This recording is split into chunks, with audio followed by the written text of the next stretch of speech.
Halo ya Bunda, jumpa lagi dengan saya Dr. Christian Melka. Saya merupakan PPDS Andrologi di Fakultas Kedokteran Universitas Erlangga dan juga merupakan co-owner klinik sunat astronot. Nah, jadi hari ini saya akan sharing dengan Ayah Bunda mengenai masalah mikropenis dan kira-kira bagaimana cara mengukurnya atau kira-kira bagaimana Ayah Bunda tahu nih anaknya nih ukuran penisnya normal atau tidak. Mikropenis itu sendiri apa? Mikropenis adalah ukuran penis yang lebih kecil dari ukuran normal. Jadi kecilnya nih jauh lebih kecil ya dari ukuran normal seharusnya. Nanti saya kasih tabelnya dan kita sharing cara baca tabelnya. Dan mikropenis itu sendiri yang tidak normal itu hanya ukurannya ya. Jadi ukurannya kecil, tetapi dari anatominya secara keseluruhan masih normal. Jadi tidak ada pemberat-pemberat lain atau tidak ada kondisi gangguan lain. Seperti ini contoh anggap aja ya, ini manekin.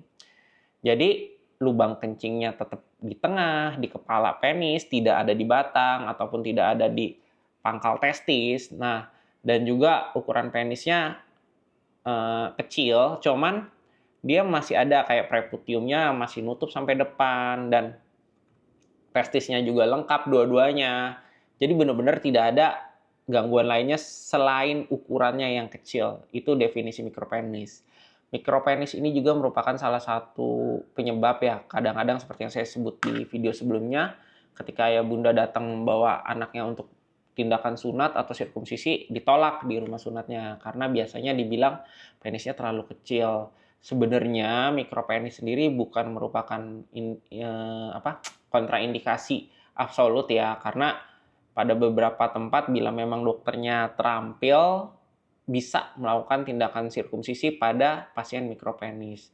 Cuman kalau memang usianya udah mepet-mepet mau usia-usia pubertas, pada kasus-kasus mikropenis ini dari dokter lebih disarankan untuk terapi terlebih dahulu untuk mengejar timeline terapinya, efektivitas terapinya. Jadi biasanya kalau memang udah mepet-mepet usianya, kita rujuk dahulu untuk dilakukan pemberian terapi ya sebelum dilakukan tindakan sunat. Lalu mikropenis ini kejadiannya lumayan loh.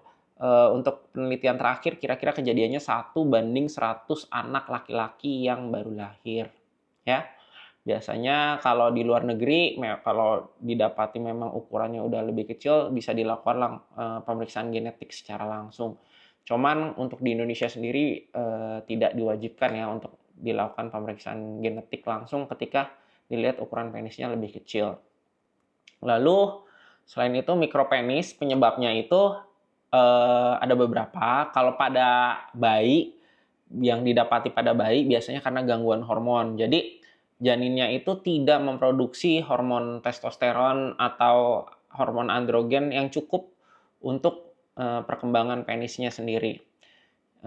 Biasanya sih karena ibunya makanannya salah ya, atau banyak makan-makan yang kandungan estrogennya tingginya, itu juga menyebabkan gangguan hormonal di janinnya. Dan selain itu juga sel janinnya bisa reseptornya tidak berfungsi secara normal. Dan juga biasanya disebabkan oleh paparan-paparan zat berbahaya ya, bahan-bahan kimia seperti itu. Lalu kalau pada pubertas sendiri, ketika ketahuannya pas pubertas, mikropenisnya itu bisa disebabkan oleh sindrom-sindrom genetik. Makanya saya bilang tadi biasanya kalau udah anaknya ketahuan mikropenis langsung dicek genetik seperti sindrom Klinefelter atau sindrom Kallman yang ditandai juga dengan gangguan pada penciuman salah satunya. Nah, lalu bagaimana untuk cara mengukurnya? Untuk mikropenis sendiri, ayah bunda mengukurnya ketika kondisi anaknya berdiri, ereksi, ya itu yang idealnya sih. Jadi nanti panjangnya diukur dari pangkal sampai depan, ya sampai ujungnya. Kita nanti saya coba gambar, kita lihat di samping atas ya. Saya coba ya sambil saya ini. Tunggu ya.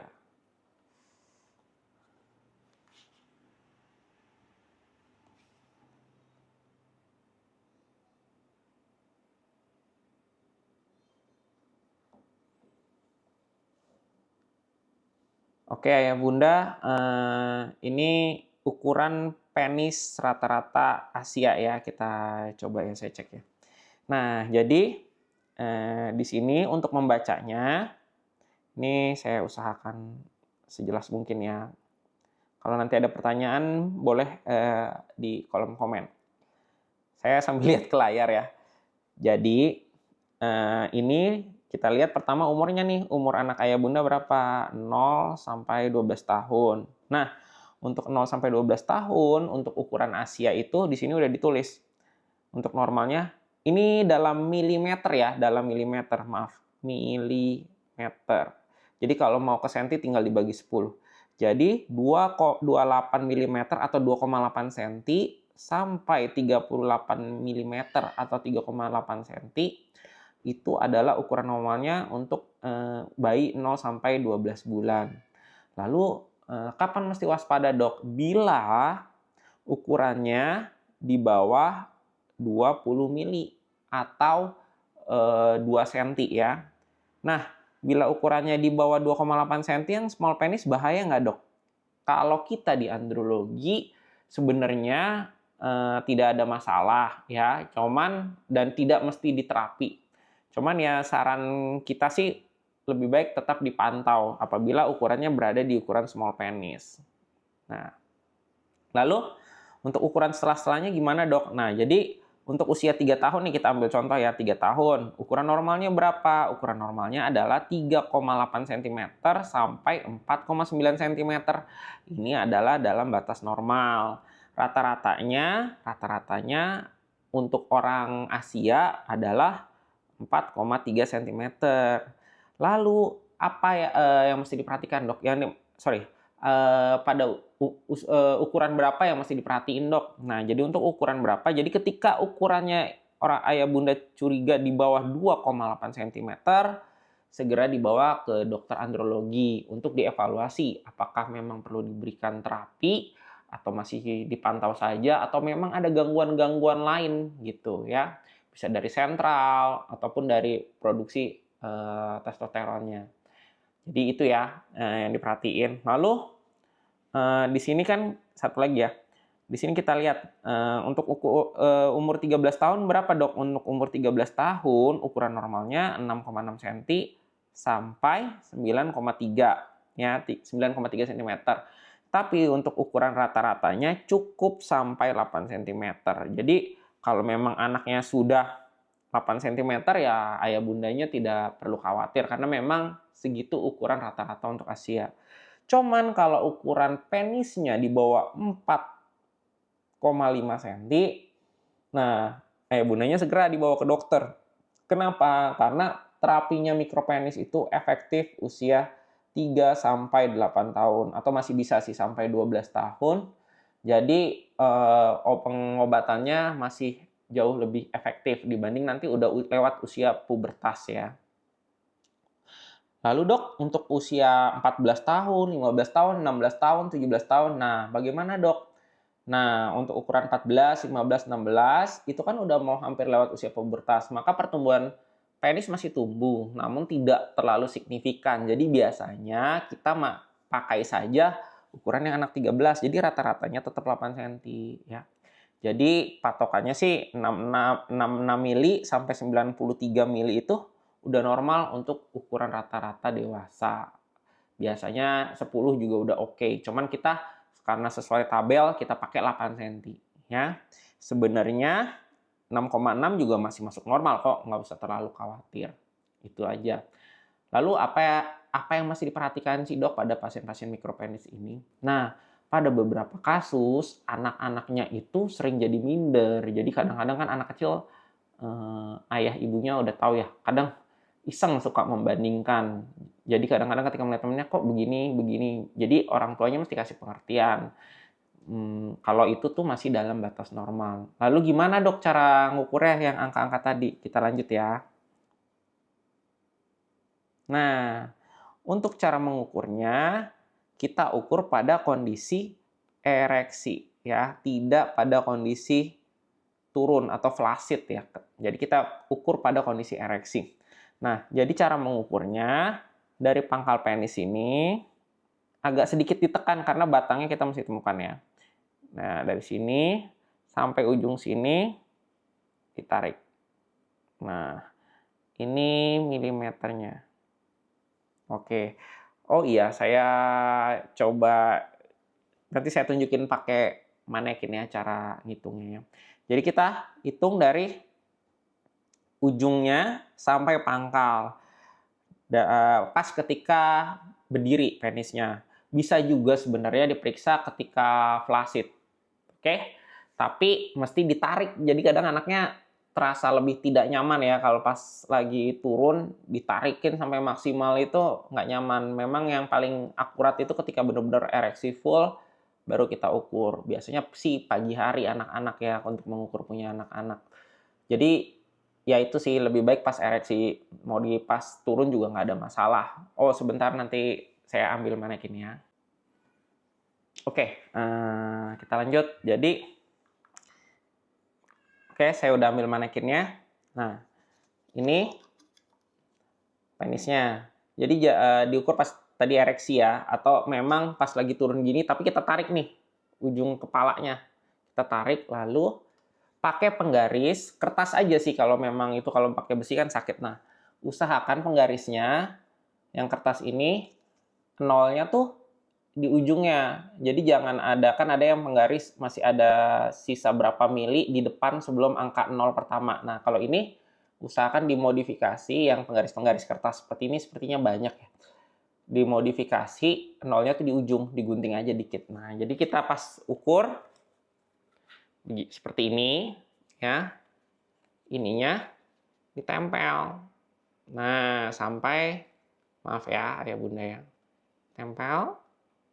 Nah, ditarik ukurannya pakai sampai ujung, pas lagi berdiri. Jadi sampai ujung sini. Oke? Tapi ada beberapa kondisi yang menyulitkan perhitungannya. Nih, saya balik lagi kita ke videonya. Nah, apa kondisinya? Dan ini merupakan salah satu diagnosa bandingnya ya. Diagnosa banding mikropenis. Jadi ada yang namanya Barrett penis dan Webbed penis. Oke, kita lihat di sini. Oke, jadi kita lihat di sini Barrett penis ya. Barrett penis itu penisnya tenggelam ya. Jadi dia sebenarnya panjang ini kalau ayah bunda lihat nih. Nah, cuman di sini dia tertutup lapisan lemak. Ya, ini Barrett ya. Lapisan lemak. Jadi pas keluar itu cuman sebagian aja ya. Biasanya kejadian pada anak-anak yang dengan obesitas cukup parah ya, atau pada kondisi Webbed. Webbed itu sebenarnya dia panjangnya normal ya, tapi ada tertutup lapisan lemak bagian atas, dan yang di bagian pangkal sininya tuh ada jaring terikat, masih ada kulit yang menyatukan dari penis ke testis. Jadi sampai setengahnya kadang-kadang ya, atau lebih. Ya, itu juga kadang-kadang menyulitkan pengukuran untuk mendapatkan ukuran aslinya. Ya, Webbed penis. Dan juga ada yang traped penis. Jadi batangnya di tengah bengkok. Ya, pada kondisi traped penis. Cuman untuk traped penis sendiri, saran saya sih ke urologi, biasanya di USG ya. Kita USG atau di andrologi juga bisa di USG, dilihat posisi batangnya bagaimana di dalam abdomen ya. Sorry, di dalam abdomen, di belakangnya. Nah. Oke, jadi sekian cara pengukurannya. Bila memang ayah bunda bingung atau ada yang mau ditanyakan, boleh komen di bawah. Dan bila memang ayah bunda mendapatkan kalau kondisi penis anaknya kecil di bawah ukuran normal, tadi yang saya bilang small ataupun mikro, boleh dibawa ke dokter andrologi untuk dilakukan pengecekan lebih lanjut. Apakah ada gangguan atau kelainan-kelainan yang menyertainya, atau yang bahkan penyebab utamanya sehingga menyebabkan mikropenis. Jadi bukan mikropenisnya itu sendiri. Terutama bila memang ada gangguan-gangguan lain ya, biasanya seperti gangguan jantung dan gangguan-gangguan pendengaran, gangguan penciuman, gangguan indera. Nah, itu diperiksakan anaknya untuk didiagnosa lebih cepat ya. Karena penanganan yang lebih awal membuat prognosisnya lebih baik. Karena pada kondisi-kondisi yang seperti yang saya bilang tadi, gangguan genetik seperti sindrom Kallman, nah itu bisa menyebabkan kemandulan ya. Jadi tidak terjadi produksi sperma ketika usia pubertasnya sudah lewat.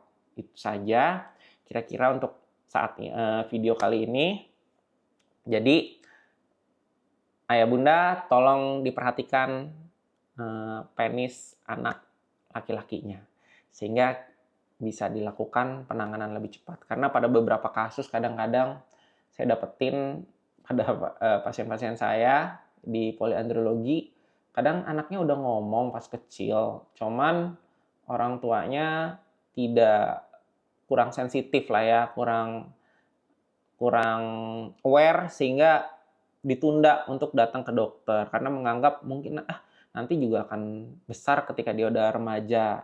Tapi ketika pas dia udah ditunggu udah lewat 15, 16, 17 tahun, ukurannya tidak bertambah. Jadi tolong diperhatikan sekali lagi kesehatan dan ukuran penis anak laki-lakinya. Sekian dan terima kasih. Bila memang ada yang masih belum jelas, boleh ditanyakan ke bawah. Dan mohon maaf bila banyak kata-kata saya yang salah atau mungkin tidak berkenan. Terima kasih.